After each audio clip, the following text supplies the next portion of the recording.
नमस्कार मित्रांनो, तुझ्या सोबतीने या मालिकेच्या पुढच्या भागात काय होणार आहे हे आपण जाणून घेऊया. मल्हार व नुपूर एकत्र रूममध्ये दिसत आहेत. नंतर नुपूर कपाट उघडते. त्यात तिच्या साड्या व बाकीच्या वस्तू दिसतात. हे बघून ती मल्हारला विचारते, माझ्या साऱ्या वस्तू तुमच्या रूममध्ये कशा? यावर मल्हार बोलतो, कारण आपलं लग्न झालं आहे आणि प्रथेप्रमाणे आपण एकत्र राहिलं पाहिजे. नुपूर बोलते, शक्यच नाही, आणि ती तिथून निघून जाते. नंतर आपण बघू शकतो मल्हार दारात चटई टाकतो. नुपूर बोलते, हे काय? मल्हार बोलतो, मग मी इथे दारात चटईवरच झोपणार. नुपूर बोलते, चोराने चटईवर नाही तर जमिनीवर झोपायला हवं. नंतर आपण बघू शकतो मल्हार गार्डन एरियात बसलेला आहे. त्याच्या बाजूला आमरण उपोषणचा बोर्ड पण दिसत आहे. तितक्यात तिथे नुपूर चहा बिस्किट घेऊन येते.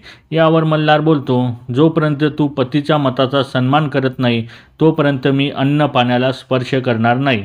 यावर नुपूर ठीक आहे असे म्हणून तिथून निघते व गालातच असते. आता नुपूर व मल्हारचं सहजीवन कसं खुलणार हे आपल्याला पुढच्या भागात समजेलच. तोपर्यंत अशाच नवीन अपडेटसाठी आमच्या चॅनलला लाईक, शेअर आणि सबस्क्राईब करायला विसरू नका. तोपर्यंत धन्यवाद मित्रांनो.